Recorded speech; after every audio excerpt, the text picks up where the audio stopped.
vou aceitando aos poucos. Pronto. Bom, boa noite, todo mundo. Vamos retomar de onde a gente parou, que é a parte 7, a identificação. A gente já vai começar pontualmente, até porque a gente vai retomar o parágrafo que a gente tinha avançado antes, para não ficar fragmentado, né? Então, a gente retoma um pouquinho. Quem está no PDF é página 46 e 47, e quem está com o livro, página 60. Vamos começar, então? Então, bora começar. Bom, confesso boa noite, né? Confesso para vocês que é estranho falar, a primeira vez que eu falo só para a tela, assim. Nas outras, todas as experiências tinham pessoas presenciais também. Mas parece que o futuro é a tela, né? E talvez o presente já seja também. Vou voltar aqui, a gente tinha lido, acho que 2 parágrafos. Vou voltar no início do capítulo da identificação para a coisa não ficar fragmentada. A psicanálise conhece a identificação como a mais antiga manifestação de uma ligação afetiva a uma outra pessoa. Ela desempenha um determinado papel na pré-história do complexo de Édipo. Ela é a identificação. O garoto revela um interesse especial pelo pai. Gostaria de crescer e ser como ele. Tomar o lugar dele em todas as situações, digamos tranquilamente. Ele toma o pai como seu ideal.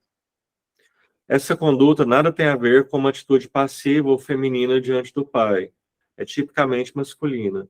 Eu fiquei da outra vez fazendo umas ressalvas a coisas do Freud estão ultrapassadas, como pensar o feminino como algo passivo e o masculino como algo ativo. Vai ter outras coisas aqui que vão aparecer que já não são atuais, mas eu não vou ficar fazendo essa ressalva toda hora, né? Em alguns momentos é necessário. Então, essa conduta nada tem a ver com a atitude, mas harmoniza-se bem com o complexo de Édipo e ajuda a preparar o terreno para este. Simultaneamente, essa identificação com o pai, talvez até antes, o menino começou a empreender um verdadeiro investimento objetal na mãe, do tipo por apoio e por necessidade, né? Há uma necessidade de amamentar, de se alimentar, né? De ingerir o leite, né? E isso que começa como uma necessidade se transforma depois numa relação de prazer, né? Os lábios, como diz o Lacan, né? O sugar, eles sugam a si próprios, né? Então, o objeto da alimentação vai ser exclusivamente o da necessidade, o seio da mãe. Fernanda, a gente está na parte 7. Se você tiver no PDF, é página 46, no livro, página 60 e 61. Tá bom? Parte 7, identificação. Então, no nível da necessidade, é exclusivamente o seio, mas quando o seio é esse objeto, né, de apoio, né? De apoio para uma relação que depois vai ser de investimento libidinal, de prazer. Então, depois pode ser qualquer coisa no nível da experiência, né, de sugar. Pode ser sugar o próprio dedo, pode ser sugar o bico, pode ser sugar um paninho, né? Então, o seio da mãe é uma espécie de protótipo de objeto investido libidinalmente, né? Um protótipo de origem, assim, né? A gente não precisa tomar isso tão literalmente também. Ele mostra, então, 2 ligações psicologicamente diferenciadas. Né, o garoto. Com a mãe, um investimento objetal direto. Com o pai, uma identificação que o toma por modelo. Então, a mãe como um objeto, né, libidinal, direto, e o pai um objeto de identificação. Isso, no caso, é o menino, porque ele vai tomar o menino nesse trajeto aqui do desenvolvimento, né? Freud é uma teoria do desenvolvimento. O menino é um paradigma, eu disse isso outra vez, a menina, depois o Freud vai mudar, mas até aqui é como se, no caso da menina, da mulher, acontecesse uma coisa equivalente, só que ao contrário. É só inverter, né, o Édipo masculino, que eu tenho o Édipo feminino, depois o Freud modifica isso, mas enfim, é isso que a gente tem para hoje aqui. as duas ligações, né, coexistem por um tempo, sem influenciar ou perturbar uma a outra. Depois, com o incessante progresso na unificação da vida psíquica, nessa tendência à unificação da vida psíquica, que nunca, na verdade, se completa, né? Mas é uma tendência à unificação, essas duas ligações terminam por se encontrar. E dessa confluência, né, desse cruzamento entre essas duas ligações, surge o complexo de Édipo normal. Está pensando o Édipo aqui como momento-chave, né, de uma espécie de normatização mesmo. Só localizando para quem entrou depois, que eu vi que a Fabiana entrou, a Marta entrou, quem mais entrou? Sandro entrou. A gente está na parte 5, a identificação, só estamos retomando os dois primeiros parágrafos que a gente avançaram. Estamos no segundo parágrafo da parte 7, perdão, identificação. Na página 47 e o 61 do livro, tá bom? Para quem entrou depois.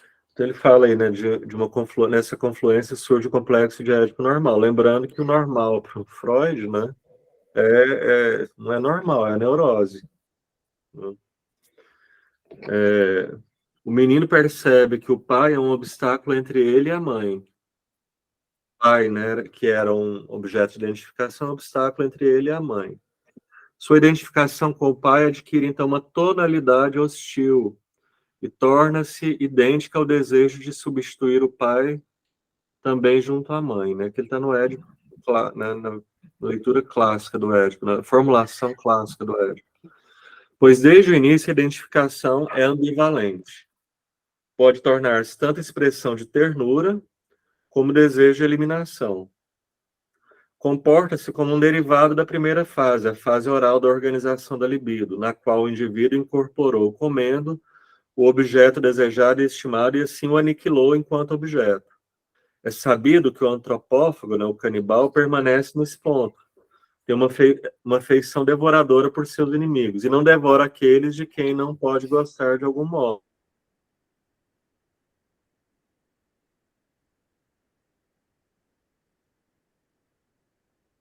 Que é forte, que é sábio, né? Que de algum modo é um modelo de uma identificação desejada, né? Então, num dado momento, no Édipo clássico aqui, né, a criança quer eliminar o pai. Depois se perde facilmente de vista o destino dessa identificação com o pai. Pode, então, ocorrer que o complexo de Édipo sofra uma inversão, que o pai, numa postura feminina, seja tomado como objeto, do quais as pulsões diretamente sexuais geram sua satisfação. E assim a identificação com o pai se torna precursora da ligação objetal ao pai. O mesmo vale com as substituições pertinentes para a filha pequena, que da filha é o caso invertido. E aqui ele está chamando, pode ser que o Édipo sofra uma inversão, né? Uma ideia de Édipo invertido seria tomar o pai não como um inimigo a ser eliminado, mas tomar o pai como objeto de amor. Bom, ele fala disso e segue. É fácil exprimir se eu estiver indo rápido ou devagar, alguém dê sinais. É fácil exprimir numa fórmula a diferença entre essa identificação com o pai e a escolha do pai como objeto. No primeiro caso, a identificação com o pai, né, o pai é aquilo que se gostaria de ser. No segundo, o pai como objeto é o que a criança gostaria de ter. Uma passagem do ser para o ter.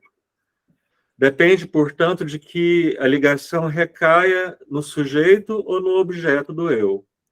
O primeiro tipo, então, já é possível antes de qualquer escolha de objeto. Bem mais difícil é fazer uma apresentação metapsicológica, teórica, né, nítida dessa diferença. Percebe-se apenas que a identificação se empenha em configurar o próprio eu à semelhança daquele tomado por modelo. É de um contexto mais complicado que extraímos a identificação numa formação lógica de sintomas. Aqui ele parte para isso, né, para a relação entre identificação e formação de sintoma. Supondo que a garota pequena, na qual nos deteremos agora, né, agora pensemos na garota pequena, desenvolva o mesmo sintoma de sofrimento que sua mãe, a mesma tosse atormentadora, por exemplo, isso pode suceder por caminhos diversos. Vejam, né? O que está falando, a menina começa a tossir como a mãe, uma tosse atormentadora. Aí ele vai colocar possibilidades de explicação teórica para isso, né? Que a menina desenvolva o mesmo sintoma de sofrimento de sua mãe. O primeiro aí, né, ele diz, ou a identificação é a mesma do complexo de Édipo, que significa um desejo hostil de tomar o lugar da mãe, e o sintoma expressa o amor objetal ao pai. Ela realiza a substituição da mãe sob a influência da consciência de culpa. Quer dizer, ela deseja ser a mãe, ocupar o lugar da mãe, né, uma questão de ser. E aí vem né, bate uma culpa, que é você quis ser a mãe, é como se fosse a culpa falando, né? E agora o pelo menos pelo sofrimento, né? Ela tosse terrivelmente como a mãe. Então essa é uma primeira via, né, de explicação para esse desenvolvimento de um sintoma igual ao da mãe, né? O exemplo aqui é a tosse, e tem a ver com culpa, né? Uma culpa por querer tomar o lugar da mãe, por querer ser a mãe. Este, então, é o mecanismo completo da formação neurótica dos sintomas, nessa primeira vertente, né? Aí ele fala de novo, ou, né, aí vamos com a segunda possibilidade. Ou, por outro lado, o sintoma é o mesmo da pessoa amada, como Dora no fragmento de análise de um caso de histeria que imita a tosse do pai. Então, ou, por outro lado, o sintoma é o mesmo da pessoa amada. Então, só podemos descrever a situação dizendo que a identificação tomou o lugar da escolha de objeto e a escolha de objeto regrediu a identificação. O que significa, o que está dizendo aqui, né, nessa frase que está até em itálico, é que nessa alternativa é uma identificação com a pessoa amada, né, uma espécie de fusão entre a pessoa amada e a pessoa com quem eu me identifico. Né, porque a identificação toma o lugar da escolha de objeto e a escolha de objeto regride a identificação. Ouvimos que a identificação é a mais antiga e original forma de ligação afetiva. Nas circunstâncias da formação de sintomas, ou seja, do recalque e do predomínio dos mecanismos do inconsciente, sucede com frequência que a escolha de objeto se torne novamente identificação, ou seja, que o eu adote características do objeto. É digno de nota que nessas identificações o eu às vezes copie a pessoa não amada, outras vezes a amada. É interessante isso, né? Porque não é uma regra, né? Que a identificação vai ocorrer com a pessoa. A tendência, né? É ocorrer com a pessoa com quem eu identifico a não amada, parece a princípio. E o objeto de amor é uma outra coisa. Mas o que ele está dizendo é que né, o eu pode copiar a pessoa não amada, outras vezes a pessoa amada.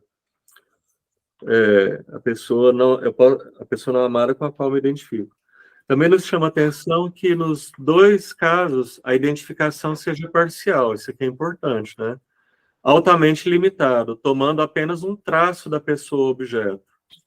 Então se identifica com um traço, ou com traços, né? Pode ser no plural.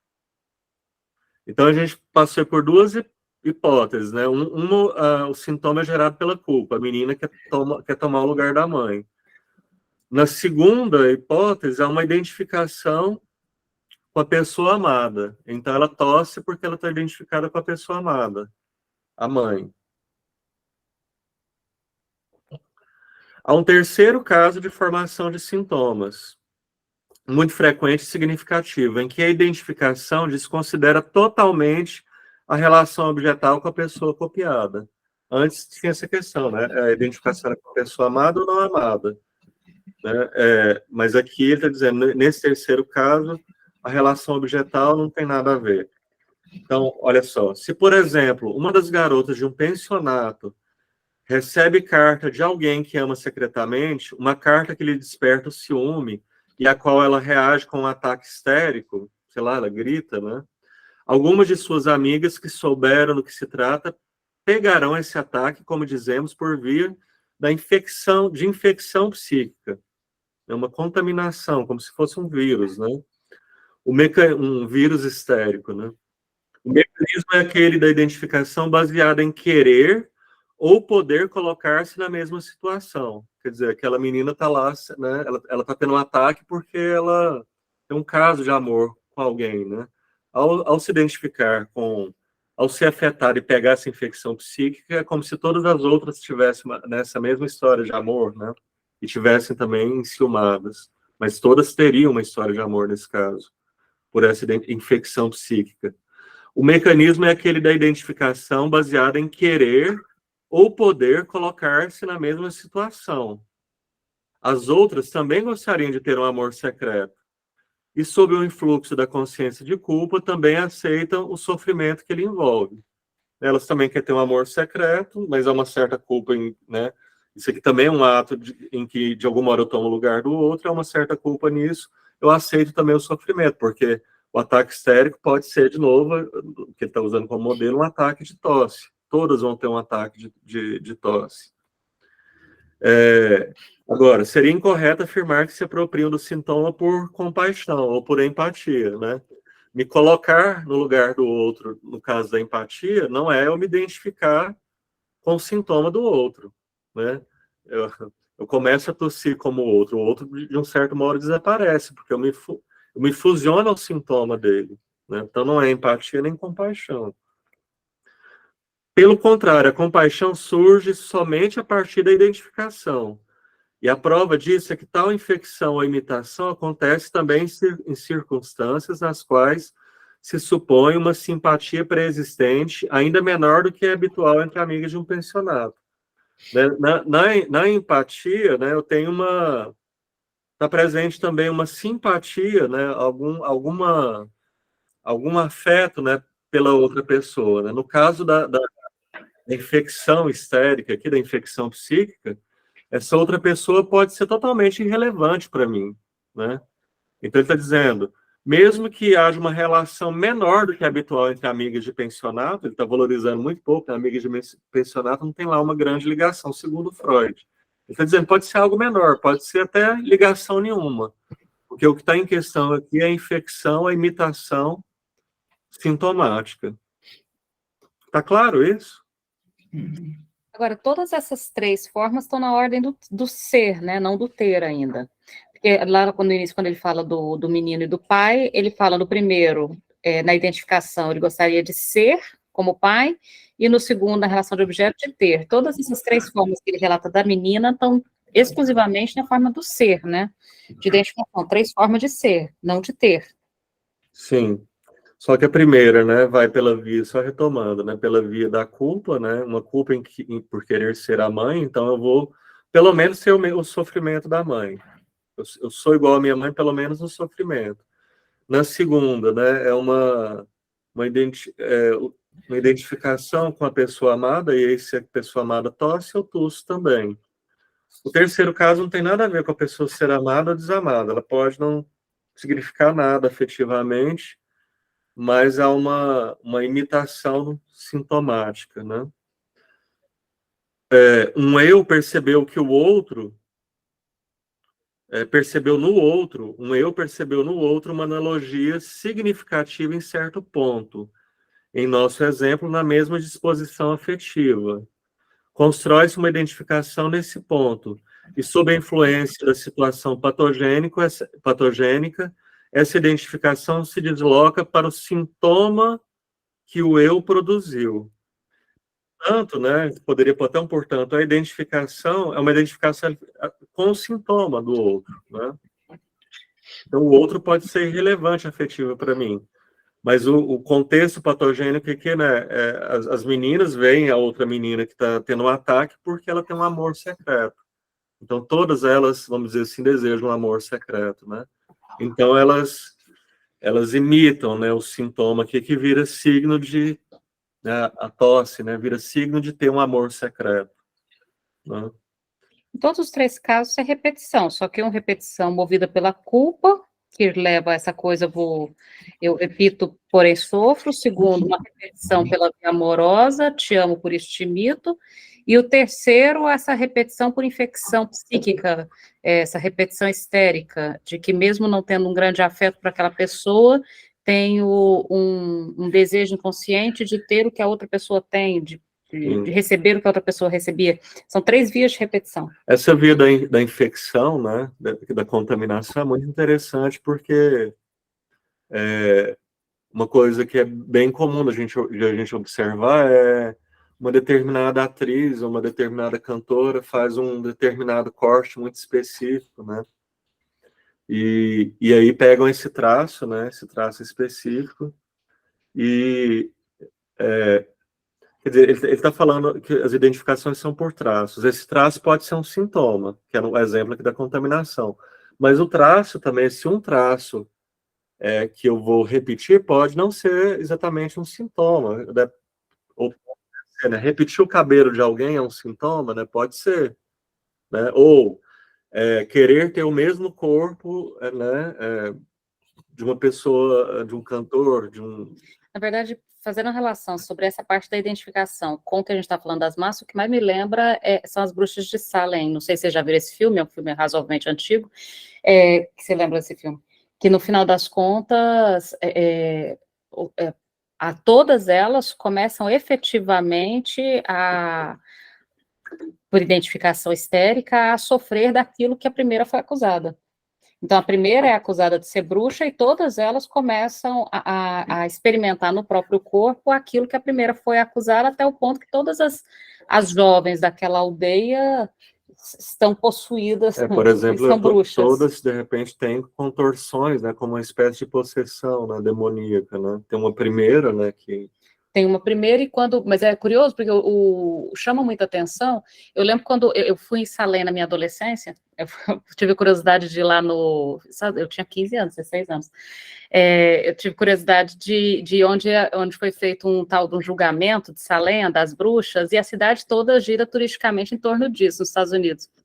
E uma coisa que eu achei muito interessante, que tem lá algumas... não sei se exatamente fotos, porque na época não tinha exatamente fotos, mas dos julgamentos, né? E me chamou a atenção os julgamentos, acho que o filme nem consegue reportar isso, tinha tanta gente, mas tanta gente, gente lá dentro, saindo pelas janelas, na rua, era uma multidão tão grande, que a impressão que dá daquelas meninas todas é que mesmo que se fosse para morrer, ocupar aquele lugar privilegiado, estranhamente privilegiado. É interessante porque no exemplo do Freud, né, elas querem ter uma história de amor também, né? Mas pode ser uma história de morte. Pode ser uma história de... Porque, assim, quem era bruxa ali e seria condenada à morte, ao mesmo tempo se conferia a essa pessoa muito poder, né? Um enorme reconhecimento, né? A bruxa vira o centro da atenção, né? A consequência pode não ser boa, né? Ou seja, né? Essa identificação com o sintoma do outro tem a ver com eu conscientemente imitar o outro porque eu quero conseguir alguma coisa boa que o outro consegue. Então, eu acho que é por isso que eu pensei nesse exemplo, porque não precisa ser bom. Sim. Pode ser pela via da doença, da morte, do sofrimento. Essa coisa que depois, inclusive, ele vai falar de identificação histérica, que eu acho que vai para outras vias, inclusive nas relações amorosas, por outras perspectivas que a gente vai avançar um pouco mais para frente. Mas é importante apontar que não é necessariamente para obter uma vantagem clara. Pode ser, pelo contrário, uma enorme desvantagem. Diga de passagem, verdade, uma condenação à morte. Está para além de vantagem, no caso. Gente, se alguém quiser perguntar, participar, fica à vontade, viu? Não precisa esperar até um final, porque não tem um final, né? A gente só termina e termina. Vamos falando. A identificação através do sintoma vem a ser, desse modo, o indício de um local de coincidência dos dois erros. Deve permanecer recalcado. O que aprendemos dessas 3 fontes vai resumir aqui, né? A gente acabou de ver. Pode ser resumido assim: primeiro, a identificação é a mais primordial forma de ligação a um objeto. É o exemplo lá que se dá pela culpa, né? A menina começa a tossir como a mãe pela culpa. Segundo, por via regressiva, elas se tornam substitutos para uma ligação objetal amorosa, como que através da introjeção do objeto no eu. Meio que nesse movimento aqui é uma coincidência, né, entre identificação e investimento libidinal, né, objetal. Terceiro, ela pode surgir a qualquer nova percepção de algo em comum, né, o sintoma, com uma pessoa que não é objeto das pulsões sexuais. Veja, o terceiro caso, voltando de novo, a história da infecção psíquica, né? Aqui ele nem chama de sintoma, a percepção de algo em comum, ou de algo que eu possa ter em comum. A outra tosse eu posso tossir. Eu não sei mais quem que é uma pessoa super famosa, que tem um cabelo assim, que todo mundo copia, eu não sei. Mas você vê que agora ele fala algo em Jogador comum. de futebol. Ele fala de algo em comum. Em 2002, faz muito tempo, né, quando o Brasil ganhou a Copa, o Ronaldo jogou a final com cabelo de cascão e os meninos todos estavam com cabelo de cascão, né, no dia seguinte. Então, veja que aqui ele coloca algo em comum, né, um traço, que pode ser um sintoma, pode não ser um sintoma. Eu começar a copiar um jogador de futebol, isso pode ser algo muito pontual, né, e sem maiores consequências, isso pode, né, virar, de fato, um sintoma. No sentido, sei lá, eu posso querer levar isso a sério, né? Querer ser o Ronaldo, né? A sério, né? E adoecer nisso, né, nesse processo. Ninguém pode se tornar o outro, né? E a coisa pode ficar literal, né? Não é só um traço que eu vou ter do Ronaldo, eu vou ter tudo que o Ronaldo tem. Na verdade, quando eu penso nessa identificação, das coisas que eu acho mais perigosas é por que a gente não pode demonstrar nas redes sociais. Eu sei que as pessoas fazem isso, mas jornal, TV, rede social, quando alguém suicida ou quando faz um ataque nas escolas. Há algo aí dessa repetição pela via do que a gente está apontando aqui. Então, tem um motivo pelo qual, eu lembro na pandemia, teve uma atriz muito famosa japonesa que suicidou. O índice naquele mês de mortes por Covid foi bem menor do que o mortes por suicídio, por causa da morte dessa atriz japonesa no meio da pandemia. Então, curiosamente, a repetição ali foi muito mais potente do que a infecção pelo vírus naquele momento. Tamanha a potência disso. E nesse caso aí, ultrapassa essa questão de uma identificação com um traço, né? Porque é uma identificação total, né? Uma identificação com não ser. Ela não é, eu também não sou. Isso é uma espécie de identificação total, né? E do caso desses meninos que entram em escola?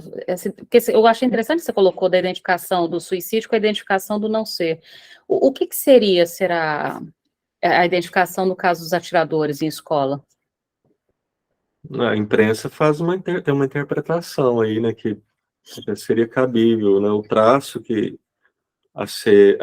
o traço a ser conseguido ali em comum, né, é a distinção por ser um assassino, a distinção por ter o seu nome inscrito na cultura, nem que seja pela via ganhar uma inscrição? Né, uma inscrição na cultura, né?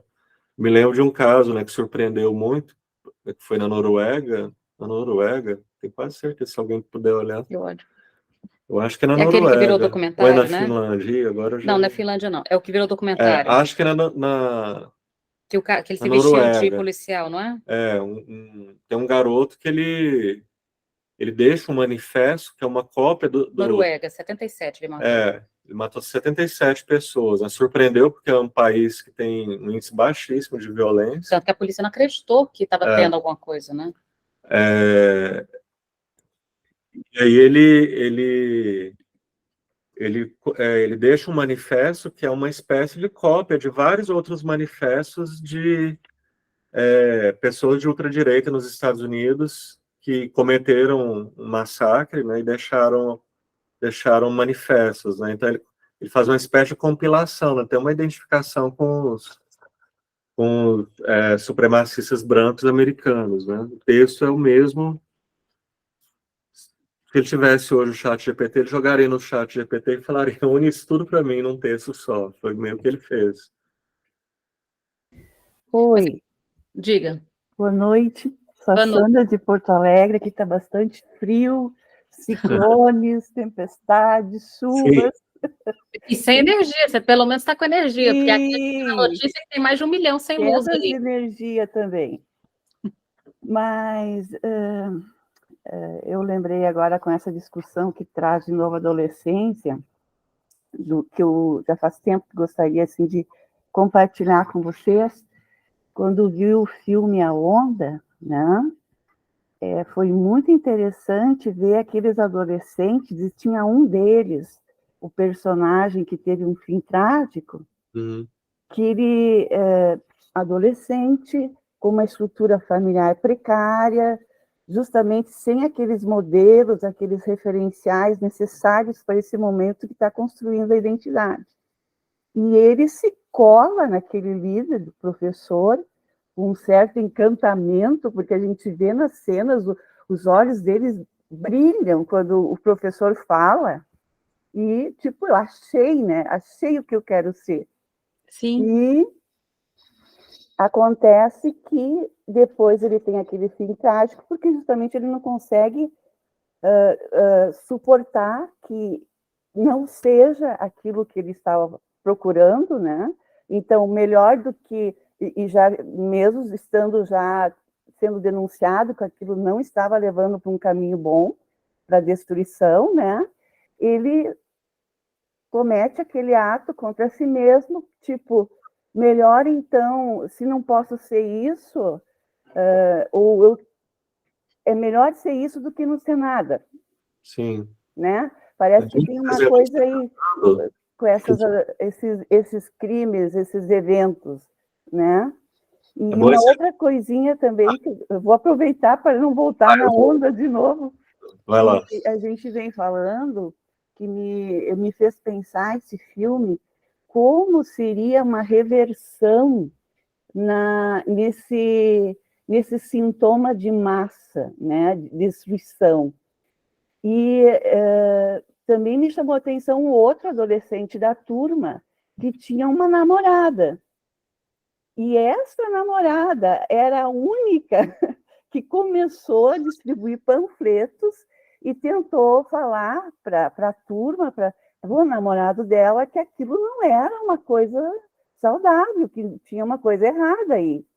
Então, eu vejo assim também, será que então aí, para a gente pensar numa direção de cura da massa, via esse laço de amor de alguém que vai lá e daí parece que é de um a um? Não sei, porque essa namorada salvou o namorado e esse namorado começou a ter, tipo efeito dominó, né? Começou a cair todo aquele processo.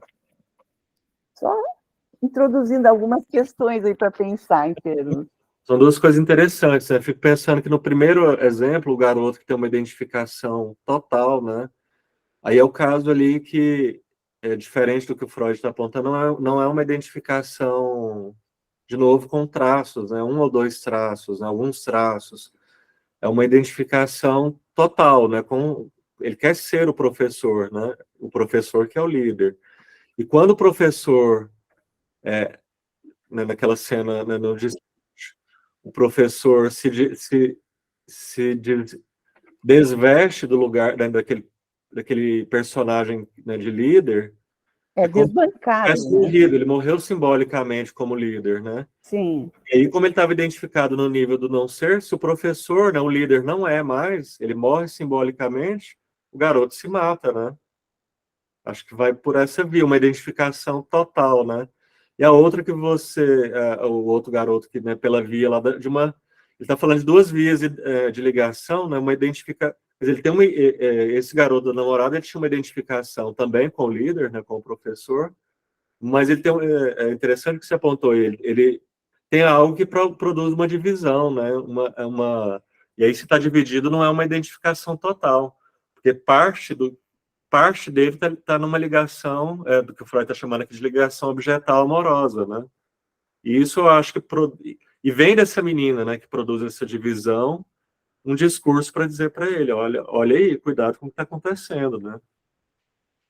Não tinha pensado nessa história aí da função da namorada, né, para que ele não tenha uma adesão total, né, uma identificação total. Mas é interessante, agora que você falou disso, a questão da namorada, é que então, veja, todos os adolescentes, ao assistir um atirador, vão querer a inscrição dessa nomeação para si? Não. Porque alguns sim, outros não. Isso que você apontou, talvez interessante para a gente pensar, se a libido estiver completamente desinvestida ou com pouco investimento em qualquer outra coisa, os afetos não estiverem em qualquer outro lugar, a chance dessa nomeação capturar parece ser maior. Se há um investimento libidinal e afetivo em outros lugares, que seja numa relação amorosa, na relação familiar, no esporte, violino, sei lá, qualquer coisa, talvez ele não vai ser capturado. Então, tem um ponto muito importante que você colocou aí. Parece que essa libido tem que estar vagando para ser capturada por essa nomeação. Se essa libido não tiver tão à deriva, talvez ele não seja capturado. E isso vai na direção, tem uma pesquisadora muito boa em Minas, a Brisset, o Tony Brisset, eu mando depois no grupo o artigo sobre ela. Ela pesquisa sobre essa captura de PCC,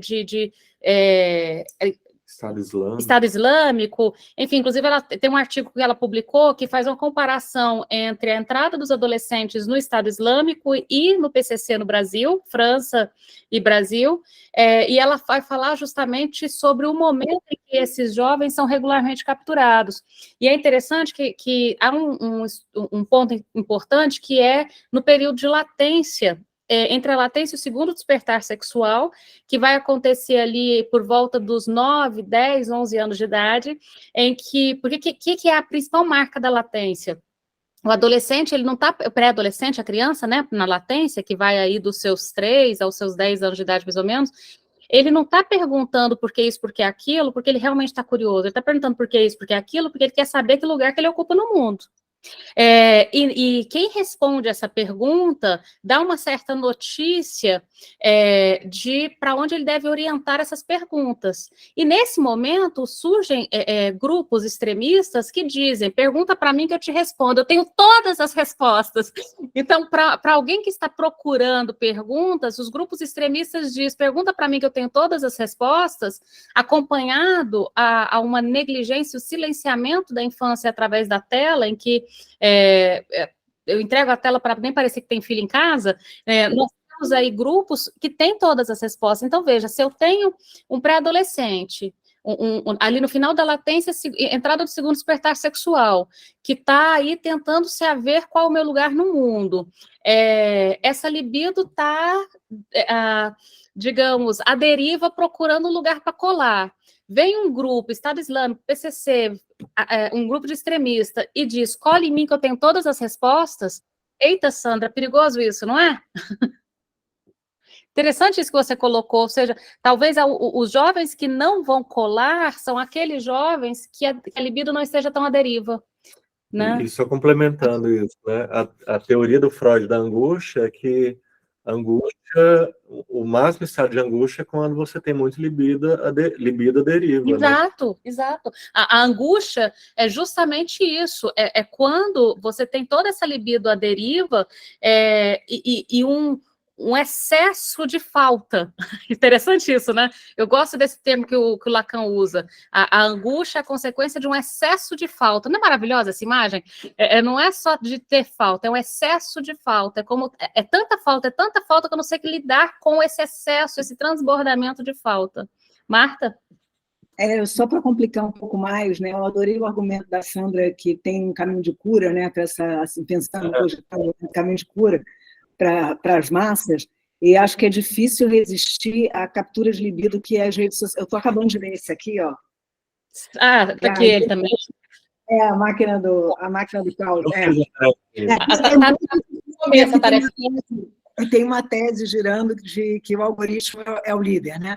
Mas eu acho muito difícil resistir à captura de libido que as redes sociais promovem quando elas oferecem um sentimento de identidade tão forte, né, para as coisas mais ressentidas e tal. Então, só para complicar um pouquinho o quadro, hoje, assim, tempos depois daquele momento da ordem, né, que aconteceu aquilo que a gente viu no filme, quer dizer, a gente viu aquilo acontecer, e é uma possibilidade, eu acho que hoje tem uma dificuldade extra, que é resistir a esse mecanismo de capturas libido das redes, né?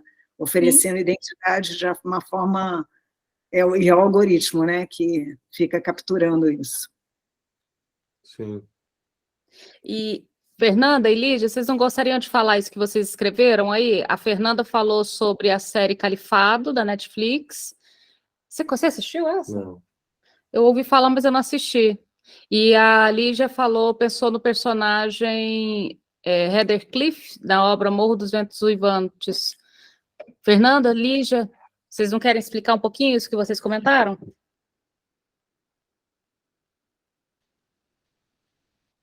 Vou convocar aqui. Lígia, cadê tu? Tá dando para ouvir? Fernanda tirou. Vai lá, Fernanda, pode falar. Então, isso que você falou sobre do Estado Islâmico, essa série reflete muito bem, porque são garotas muçulmanas que moram na de não ter resposta, porque os pais são considerados por elas infiéis porque não seguem a religião. E aí a pessoa que recruta, ele está estrategicamente trabalhando numa escola de ensino médio para convencer essas meninas, e é muito fácil, assim, dá para entender na série que é muito fácil como ele consegue fazer isso, e elas estão dispostas, inclusive, a ser mulheres bombas, virarem Marte, assim, em nome de Alá. Essa identificação, assim, que você trouxe, como que... E, nossa, você falou isso aí, veio o filme direitinho, assim, como elas foram e não olham para trás. Não olham para trás. Então, e é interessante a gente pensar, porque a gente fala do Estado Islâmico e esquece que nós temos nossos próprios grupos aqui, né?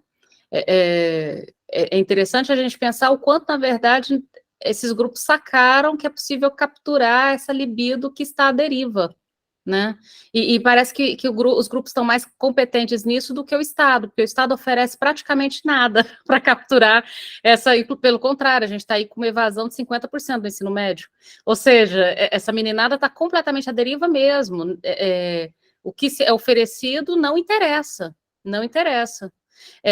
Vou ler aqui para a Lígia, que a Lígia falou que ela está com problema com som. A Lígia falou do personagem Heather Cliff, da obra Morro dos Ventos Uivantes, que após a morte de Catherine, com o sofrimento, ele não se torna um homem sábio, aumenta o rancor, violência e agressividade. Então, é interessante, Lígia, que você está apontando que é a potência de que quando uma libido está no lugar, o que acontece é que aquele lugar cai também, né? Inclusive, a gente vai ter um trecho aqui que aí entra na coisa da a aproximação que o Freud faz entre identificação e um quadro clínico que é a melancolia, né? Eu acho que esse exemplo conversa sobretudo com essa parte que a gente vai entrar da melancolia, Lígia. Vamos mostrar isso um pouquinho? Agora, o que a Marta estava falando aí, a gente está se perguntando por essa história das redes, do algoritmo, né? Algo que Freud nem sequer sonhava. Teve alguém não é do jornal, um professor acho que ele é da UFRJ, que chama João César G. Castro, que se debruçou sobre o bolsonarismo. Ele fala que esses grupos extremos, né, eles usam ainda não pensei muito sobre o assunto, mas achei interessante o que ele falou, que são grupos onde você só encontra confirmação de certas teses, e isso gera uma espécie de aprofundamento permanente e progressivo da identificação. É como se você tivesse, me ver a imagem assim, como se você estivesse numa areia movediça, você vai só se aprofundando naquela massa ali, né? A identificação ela só vai se tornando mais e mais maciça, né? Então, eu achei interessante isso que ele coloca, né? Esses grupos, né, que são mobilizados via rede, eles se tornam grupos de... Só se confirma a identificação. Bom, a gente está na página 65, terceiro. No PDF 50. Ela pode surgir de qualquer nova percepção, de algo em comum, que pode ou não ser um sintoma, com uma pessoa que não é objeto da pulsão sexual. Quanto mais significativo esse algo em comum, mais bem-sucedida deverá ser a identificação parcial, correspondendo, assim, ao início de uma nova ligação. Identificação parcial, que em alguns dos exemplos que a gente discutiu aqui, pode não ser uma ligação. A identificação parcial pode ser uma identificação maciça, quase que total, que parece o que o José César vê nos grupos, né? Por exemplo, bolsonaristas, né? Um encaminhamento para uma identificação total, ou muito maciça, né? E não só com um traço, ou com dois traços, ou com alguns traços. Já suspeitamos que a ligação recíproca dos indivíduos da massa, ele volta a falar da massa, é da natureza dessa identificação através de algo afetivo importante em comum. E podemos conjecturar que esse algo em comum esteja no tipo de ligação com o líder. Mas aí tem o que a Sandra evocou aí do filme. Né? A identificação de um lá com o líder era parcial, era com alguns traços. A consequência, ele consegue fazer uma ruptura com aquilo lá. A identificação do outro, né, garoto com o líder, era maciça, né, era uma identificação total. A gente pode supor que por conta de um estado de libido à deriva, o que faz com que ele não suporte, né, a queda do líder. Né? O líder cai, ele se mata. Então, mas tá, na massa, né, esse algo em comum é o líder. Né? Eu não vou ter uma ligação afetiva direta com o meu igual. Né?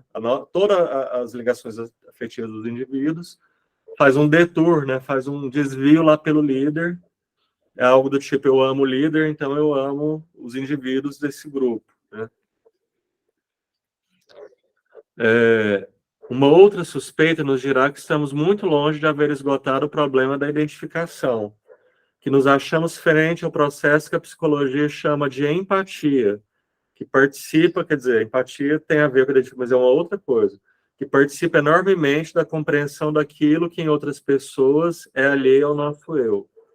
Mas nos limitaremos aqui às consequências afetivas imediatas da identificação, também deixando de lado a sua importância para a nossa vida intelectual. A pesquisa psicanalítica, interessante aqui, né? Ele não desenvolve, mas ele está falando de uma importância para a identificação na nossa vida intelectual. Vale a pena a gente explorar isso depois. A pesquisa psicanalítica, que ocasionalmente já atacou os difíceis problemas das psicoses, pôde nos mostrar a identificação também em alguns outros casos, não acessíveis de imediato à nossa compreensão. Tratarei de 2 desses casos mais detalhadamente, como material para nossas reflexões posteriores. Né, são temas que colocam em jogo também outros aspectos da identificação.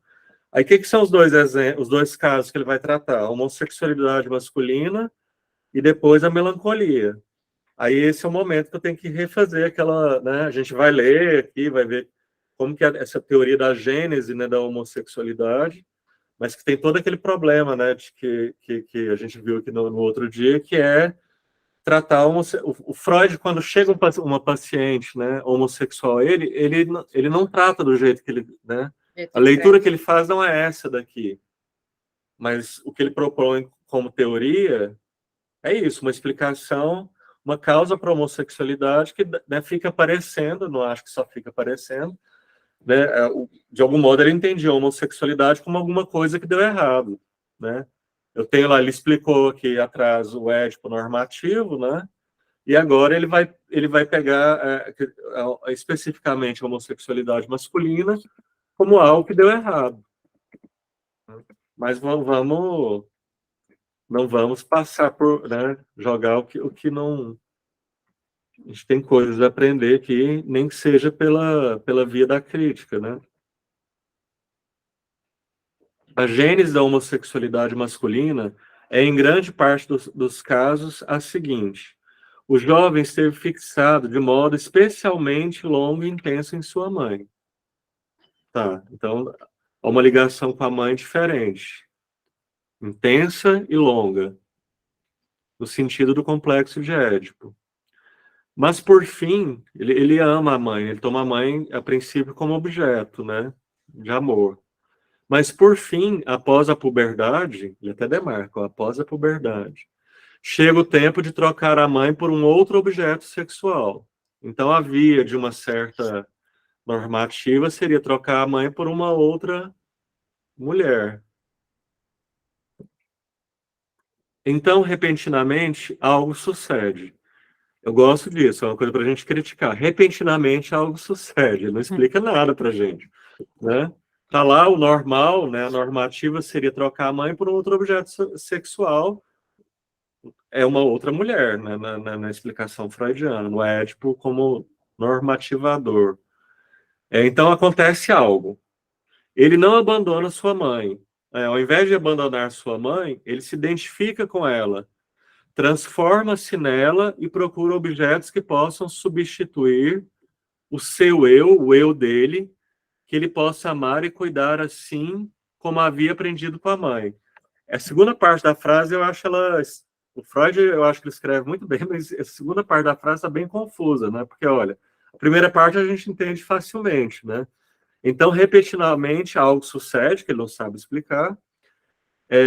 O jovem, né, não abandona sua mãe, mas se identifica com ela, transforma-se nela e procura objetos que possam substituir o seu eu, o eu dele. Veja, né, ele está aqui, né, num jogo a dois com a mãe. Né? Ele a ama. Ele abandona, ele perde a mãe como objeto de amor e se identifica com ela. Então, agora, ele é a mãe. Se ele é a mãe, o que a mãe fazia? A mãe cuidava desse jovem, que é, né, o filho dela, e amava de um modo, né, muito intenso. Né? Então, agora que ele é a mãe, né, ele se identificou com a mãe, ela morreu para ele como objeto, né, ela caiu como objeto de investimento libidinal amoroso, e ele se tornou a mãe. Então, ele vai procurar objetos que possam substituir o seu eu, que possam substituir aquilo que ele era para a mãe. Então, de algum modo, ele vai buscar uma ligação nas ligações afetivas aí em diante, uma ligação equivalente a que uma mãe tem com o filho. Certo?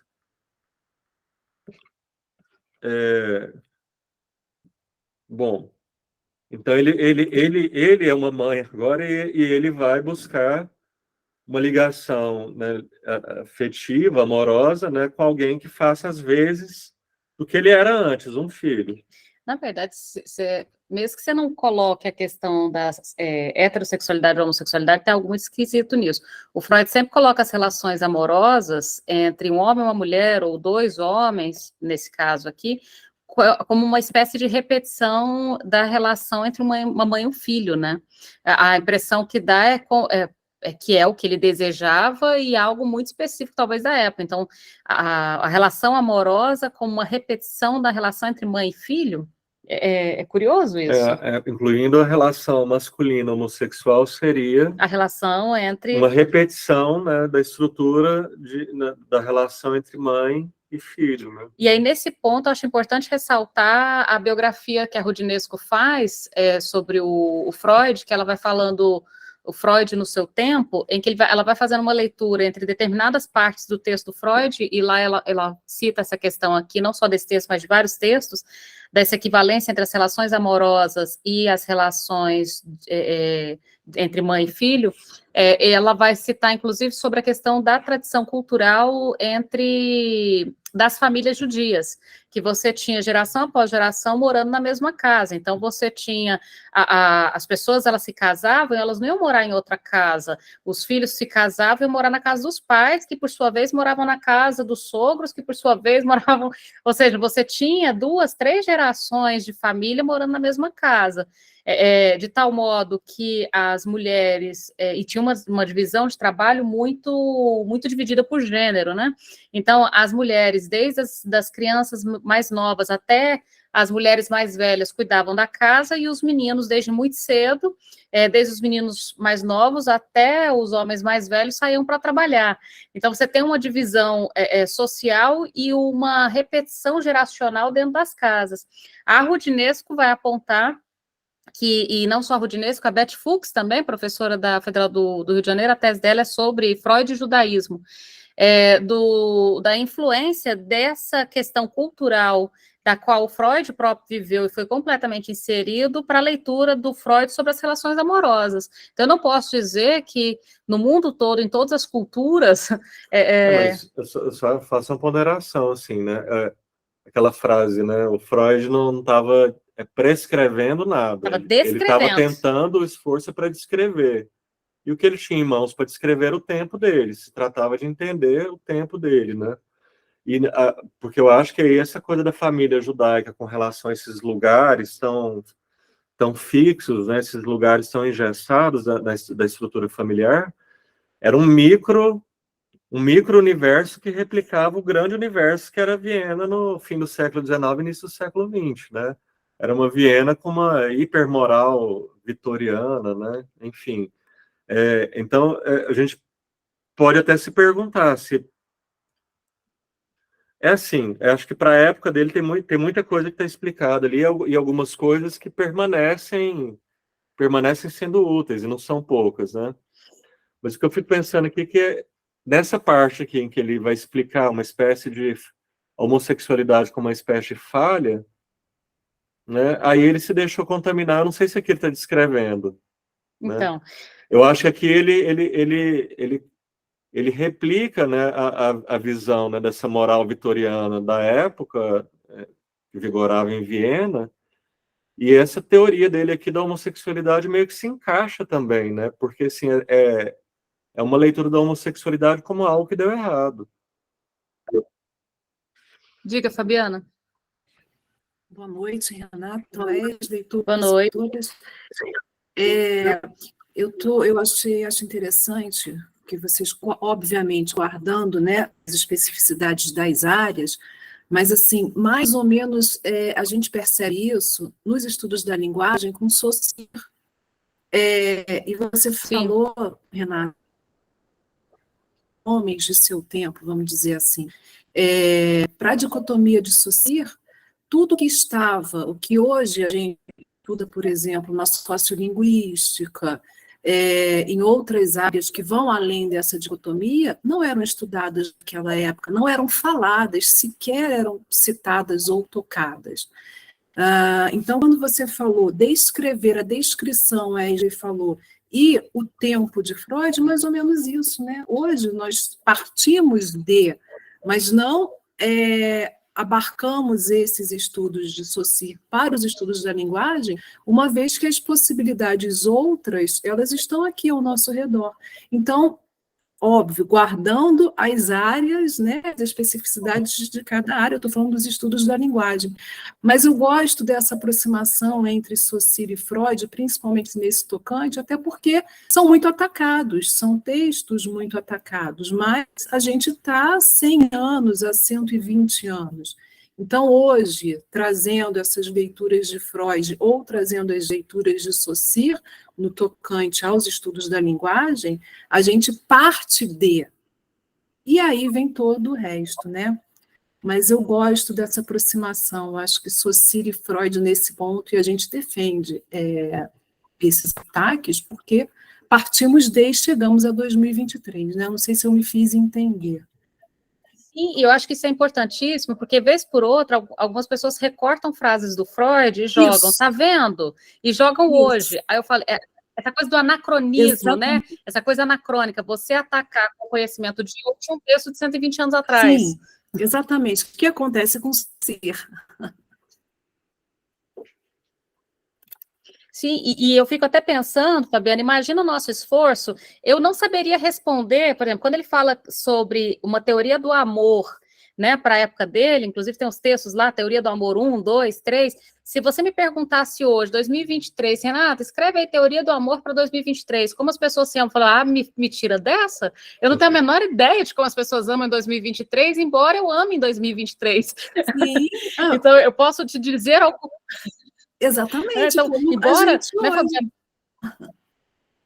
eu poderia te dizer, talvez, um pouco como eu amo em 2023. Agora, a teoria dos 8 bilhões de pessoas no planeta, como eles amam em 2023... Sim, e outra coisa, como as pessoas né? falam Dois hoje. autores, né? Pensando em Saussure, como as pessoas falam hoje? Mais ou menos isso, né? Se a gente fosse fazer, entre aspas, uma brincadeira, trazendo Saussure e Freud para conversarem, como falamos hoje? É a mesma coisa, né? Sim. E uma coisa aí que eu acho que é importante de marcar também, que assim, acho que cabe para os dois autores, mas vamos pensar aqui no Freud, né? Tem coisas aqui que não conseguem ler mais a realidade, né? Mas tem várias outras coisas que ainda conseguem ler alguma realidade do que a gente está vivendo. Porque a gente está falando aqui da Viena, do final do século XIX, a Europa, né, do final do século XIX, alguma coisa desse... Né, tá aí né, a força dos movimentos retrógrados, né, dos movimentos conservadores, então tem algo dessa Viena vitoriana que continua existindo, só que existem outras coisas, a realidade se tornou mais complexa. Mas essa realidade que o Freud fez a leitura, ela não desapareceu, né? Tem algo dessa leitura estrutural que ele fez há 100 anos que continua acontecendo no mundo atual. Né? Esse mundo do Freud não desapareceu completamente, né? Agora, eu penso que tem muito aí a reconstruir em termos, né? Pensando na questão do homossexualismo. Então, partiu-se de primeiros, né, trabalhos, enfim, eu lembro que na minha época de faculdade até se colocava como na estrutura da perversão, mas já se falava assim, perversão no sentido de uma outra versão. Né? Isso. Eu até adorei quando você falou, Renata, que a neurose, né, o heterossexual é também uma dessas versões. Quer dizer, são as diversas versões da sexualidade. Agora, que são construídas, e a gente vê através de toda essa trama delicada e complexa das relações familiares e das identificações. Né? Porque eu tenho pacientes que chegam e dizem, eu já sei porque eu sou homossexual, eu tive uma mãe muito fálica, né? Já começa a se eles têm teorias, e a gente teorias tem e teorias, né? Mas eu penso assim, não se trata de algo de uma causa patológica, mas se trata de uma história singular que se armou daquela maneira com aquela versão. E essa versão construída, eu penso também que ela não é tão livre assim, como se tenta colocar hoje em dia. É uma escolha, tipo assim, quem escolhe o sabor de sorvete. Hoje eu quero chocolate, amanhã eu quero creme. Não, porque tem muito sofrimento aí. Né? Quando você atende uma pessoa que está questionando, mas por que eu? Por que assim? Por que né? Um sujeito que de repente se deu conta do diagnóstico de AIDS, e aí sim caiu sobre ele todo aquele caldo cultural que dizia, viu como é errado, é punição, é castigo, você não vai para o céu, enfim, né? Recebe toda aquela carga de preconceito. Então, não é isso, não é também tão livre assim, porque o sujeito paga com preço aí para poder assumir o seu lugar e o seu desejo, né? E não é tão assim arco-íris, sabe? Tão colorido, assim como ser mulher não é tão rosa e homem azul, sabe? Eu acho que esse ponto no sentido de hétero. Qualquer ponto da sexuação, se colocar em qualquer ponto da sexuação, terá a sua cota de sofrimento. Exato. E isso, então, veja que você colocou o ser mulher também nessa cota. E a gente pode colocar a sexuação no campo até mais amplo, não só da orientação sexual e identidade de gênero, mas, inclusive, pegando aqui a Fernanda, estuda sobre essa questão da cor, também da cor. Então, assim, há uma cota, por isso eu estou pegando a sexuação no campo do corpo. Colocar o teu corpo, nomear o seu corpo, usar o seu corpo para trabalhar, para se relacionar, para estar no mundo, esse lugar há sempre uma certa cota de sofrimento. Voltando especificamente quando você falou, por exemplo, da questão da heterossexualidade, eu me lembro uma polêmica interessante, aquele vereador, o filho da Gretchen, o Tami Miranda, né? Um dia perguntaram sobre a questão da orientação sexual e ele disse que ele era um homem hétero. E o pessoal caiu matando. Eu olhei e falei, mas ele é um homem casado com uma mulher e eles têm um filho. Uhum. Por que se incomodaram tanto com essa orientação? Por ser um homem trans, você pode colocar a palavra na frente do trans, mas ainda assim temos um homem que se casou com uma mulher e, diga de passagem, constituíram uma família. Então, veja que, no final das contas, nesse exemplo fica muito claro que mesmo a heterossexualidade, ela não é um dado absoluto, ela vai ter que ser pensada. Tudo no corpo. A questão é, né, tudo que é pensado como universal, acho que o nosso tempo dá notícias disso, né? Tudo que é pensado como universal tende a cair. Acabou. O problema, no fim das contas, tanto da teoria do Édipo, do Freud, do Édipo normal, como ele chamou aqui no texto, essa teoria aqui sobre o homossexual masculino, ele tinha pretensões de universalidade, né? Vão vir autores depois, inclusive o Lacan, para dizer assim, olha, né? O Lacan, no Seminário 17, vai dizer assim, o Édipo, né, o Édipo como universal, é um sonho freudiano. Não é que ninguém mais tenha questões edípicas, né, mas o Édipo como universal, aquilo que estrutura um indivíduo numa sociedade, né, que torna o indivíduo um sujeito, né, um sujeito de sociedade, né, como universal disso, né, caiu, né? E a clínica tem que, né, quem está na clínica tem que dar conta disso, né? Não dá para, né, para vestir uns óculos, né, edípicos, e eu vou ver todos os casos, né, como sofrimento, um sofrimento que está enodado aí nuclearmente na questão edípica, né? Mas era a pretensão do Freud, né? Era o sonho dele, como diz o Lacan. Tinha pretensões de universalidade, né? Continuando aí. Tá. Este é um processo frequente que pode ser confirmado à vontade. Eu acho engraçado, está escrito assim. Ele dá essa explicação e fala, é um processo frequente e é facilmente observável.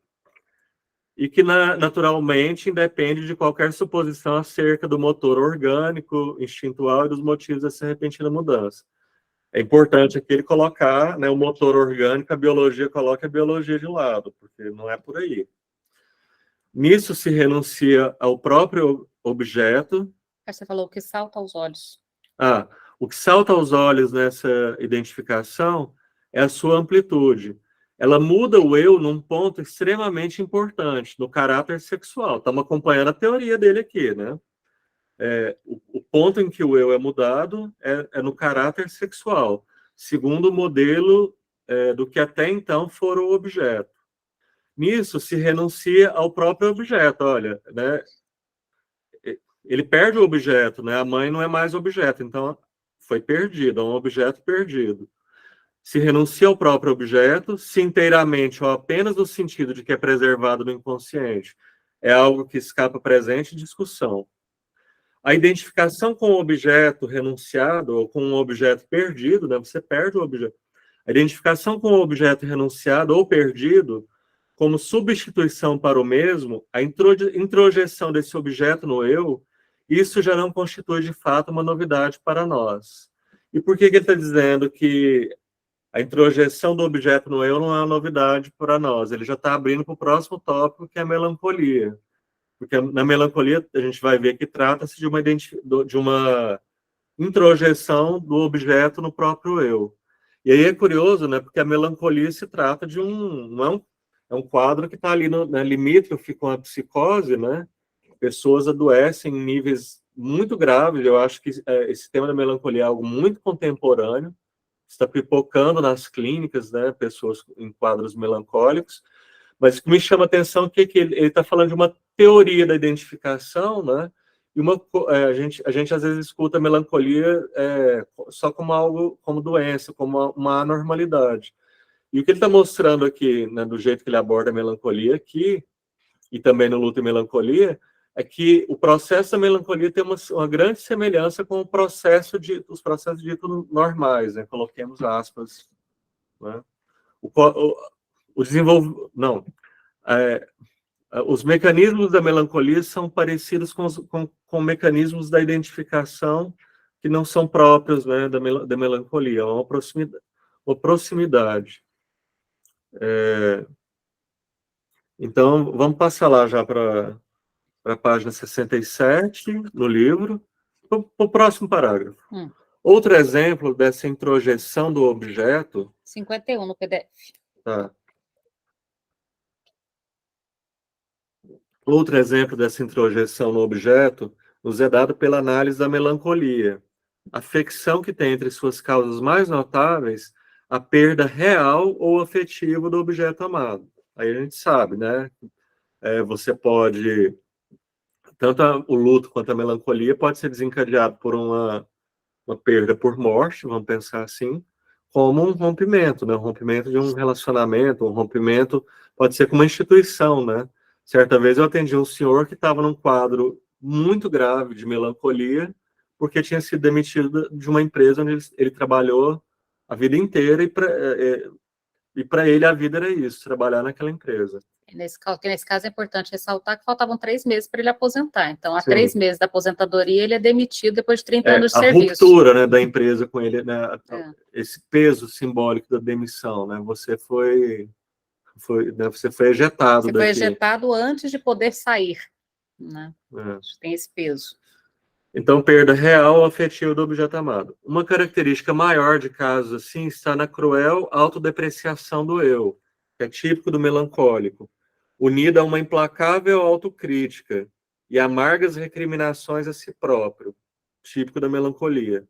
As análises revelaram que essa avaliação e esses reproches, né, essas reprovações, se aplicam, na verdade, ao objeto, no fundo, representando a vingança do eu frente a ele, ao objeto perdido. Essa frase é literariamente bonita. Ó. A sombra do objeto caiu sobre o eu. Afirmei em outro lugar. A introjeção do objeto aqui é inconfundivelmente clara. Né? O eu perde o objeto, né? Seja por morte ou por ruptura. O eu faz uma internalização, uma introjeção do objeto, e no que o sujeito o eu melancólico, né, faz esse discurso de autodepreciação, ele está atacando o objeto. Mas olha que astucioso esse mecanismo, né? Ele não suportaria atacar um objeto, por exemplo, o pai que morreu, né, a mãe que morreu. Mas, no fundo, ele tem várias reprovações com relação ao pai que morreu ou à mãe que morreu, inclusive a de interpretar inconscientemente a morte como um abandono. Né? Então, há muitas reprovações a ser feitas ao objeto, mas eu não posso fazer essas reprovações ao objeto, era um objeto amado. Então, eu introjeto esse objeto, que é um modo de conservá-lo, de algum modo, e eu faço críticas a mim, né? Eu faço reprovações a mim, e assim eu preservo o objeto. Veja que é um mecanismo bem sofisticado e astucioso, né? E está sintetizado isso tudo nessa frase literariamente muito bonita, né? A sombra do objeto caiu sobre o eu. Mas essas melancolias nos mostram ainda algo mais, que pode ser importante para nossas considerações posteriores. Elas nos mostram o eu dividido, decomposto em 2 pedaços, um dos quais se enfurece com o outro. O pedaço do eu, né? Vamos dizer assim, primário, né? Se enfurece com o outro pedaço do eu, que é o objeto introjetado. Né? Eu ataco o objeto introjetado. Esse outro pedaço é aquele transformado pela introjeção e que contém o objeto perdido.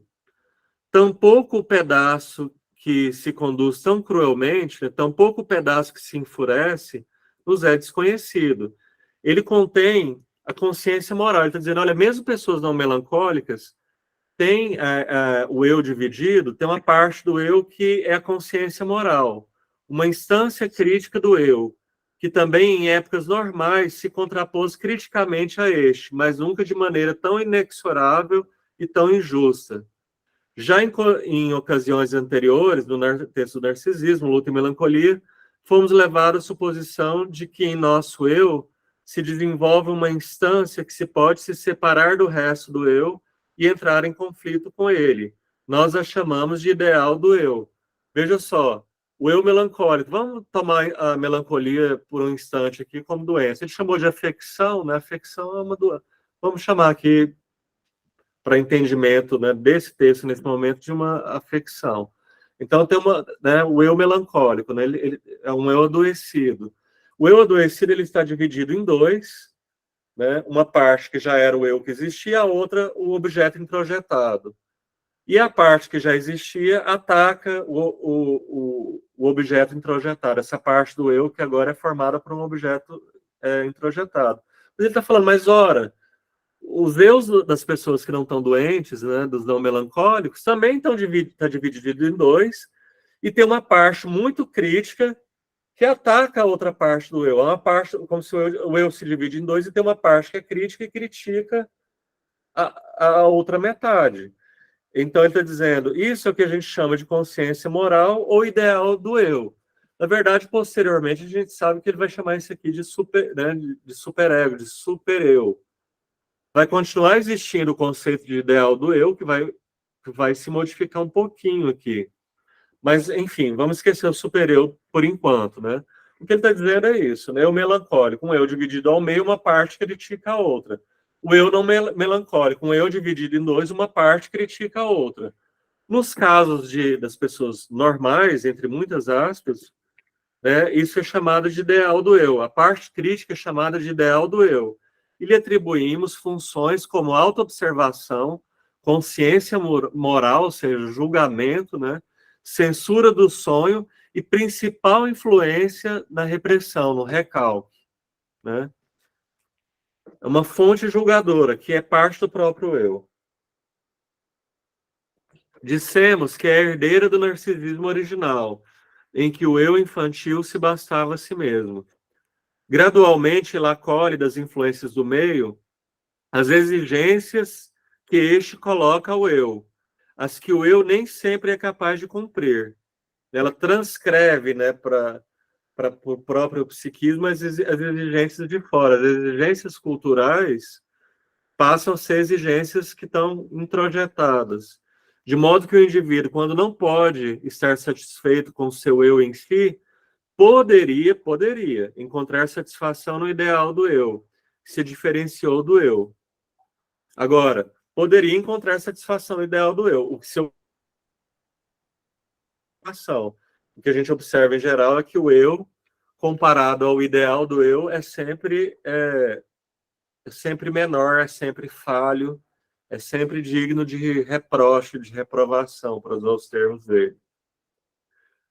Constatamos, além disso, que no delírio de observação se torna patente, se torna claro, né, a decomposição dessa instância, desvelando sua origem nas influências das autoridades, sobretudo dos pais, ou quem faz, às vezes, de pai, né, de transmissor, né, das exigências do mundo cultural. Mas não deixemos de acrescentar que a medida da distância entre esse ideal do eu e o eu, aquilo que o eu realmente é, varia bastante de um indivíduo para o outro. E que em muitos essa diferenciação no interior do eu não é maior do que na criança. Na criança é como se não há diferenciação nenhuma, ou é muito pequena. Há muito pouca introjeção, né, da criança bem novinha, sobretudo, dessas exigências culturais, civilizatórias, né? Ele está dizendo que é sujeito a indivíduos, ele usa o termo indivíduos, que se tornam adultos, mas essa introjeção, né, de certas referências, né, e parâmetros sociais, culturais, não são introjetados, né? Então, tem um ideal do eu bem constituído, assim, essa divisão, ter essa divisão bem constituída entre eu e o ideal do eu, seria, assim, uma espécie de prova, né, de que se deixou de ser uma criança. Então, aí aqui eu tenho a impressão de que os conceitos que vão entrar depois, inclusive com Lacan, é alienação e separação. É como se ele estivesse dizendo que há determinada, porque há essa introjeção desse material que vem em termos lacanianos do grande outro, se dá pela alienação. É como se ele estivesse dizendo que se não há a introjeção, não haveria nem alienação. Então, ele está falando aqui da psicose? Se eu pensar em termos estruturais? Não, ele não está falando da psicose, não. O que ele está falando é que na psicose isso se torna mais explícito, essa divisão, né, do eu em dois. Eu fico pensando que Não, ele tá ser falando- seria esse adulto que chegaria sem introjetar a lei. Chegaria sem introjetar. Não, eu acho que ele está falando de pessoas. Ele não está falando de psicose, não, ele está falando de neuróticos, mas que introjetaram tão debilmente a lei que são meio incapazes de lidar com a realidade, né? Com a realidade comum. O Freud chega a falar, tem um texto dele, que ele diz assim que há pessoas que são tão desadaptadas, elas são tão incompatíveis, a gente poderia usar a expressão agora, elas introjetaram tão pouco, né, se apropriaram tão pouco das normas e das exigências culturais, que elas não sabem lidar com a realidade. Para essas pessoas, o Freud até admite que a análise não seria mais adequado. O mais adequado seria uma espécie de uma terapia qualquer adaptacionista. E ele fala, né, que alguns pacientes chegam, eles são tão incapazes, são neuróticos, mas tão incapazes de lidar com a realidade, que o começo do tratamento não são aquelas entrevistas preliminares que ele fala. O começo do tratamento é dar algumas diretrizes para tornar esse sujeito minimamente capaz de viver a realidade. Né? Então, seria, por exemplo, as pessoas com extrema inibição? Neuróticos? Talvez. A inibição neurótica, por exemplo? Poderia ser. Porque eu estou pensando qual seria o quadro que a gente encontraria isso? Seria uma neuroses graves, né? Neuroses muito graves, né? Porque os neuróticos, na definição freudiana e lacaniana, o neurótico é alguém, assim, consideravelmente bem adaptado, né? Ele sabe como, lá no meio dos seus embaraços sintomáticos, ele sabe como lidar com o mundo social, né? E seria um quadro de neuroses muito graves, né? Eu pensei na psicose por causa da questão do delírio que ele coloca aqui, mas ele faz tão ampassando. Não, mas o delírio, ele diz que só explicita essa divisão, né?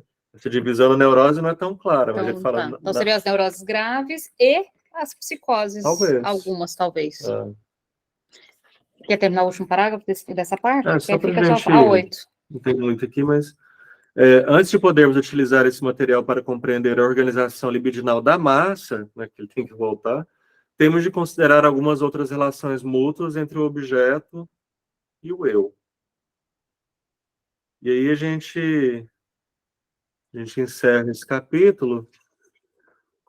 Vocês entenderam essa parte final aí essa que eu questionei de quem seria essa pessoa que se tornaria adulto sem essa introjeção? Vocês entenderam essa parte? Não é sem essa introjeção. Não, Essa ocorreu de modo muito débil.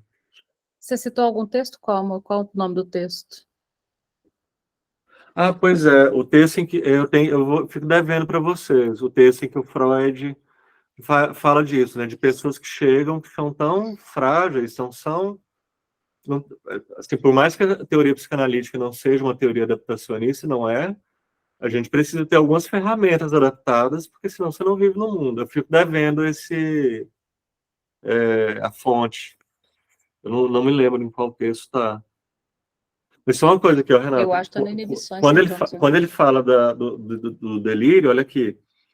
Constatamos que no delírio de observação, que ele está falando da psicose, se torna patente, muito evidente, a decomposição dessa instância. Uma instância crítica e uma criticada. Na psicose isso aparece de uma maneira gritante, né? Uhum. Na neurose a coisa é um pouco mais sutil. Né? Quando uma coisa é um neurótico se depreciando, uma coisa se criticando, é um psicótico, que a gente já está indo para a melancolia, né? Um melancólico, né? A melancolia está lá, né? Um pezinho e meio na psicose. Um melancólico se depreciando, é muito evidente esse mecanismo aqui de divisão em dois, em que um lado do eu critica o outro, né? Agora, é como se ele estivesse dizendo que a neurose grave, ela se assemelha à infância. Sim. É como se na neurose grave a gente encontrasse adultos infantilizados. Sim. Ok.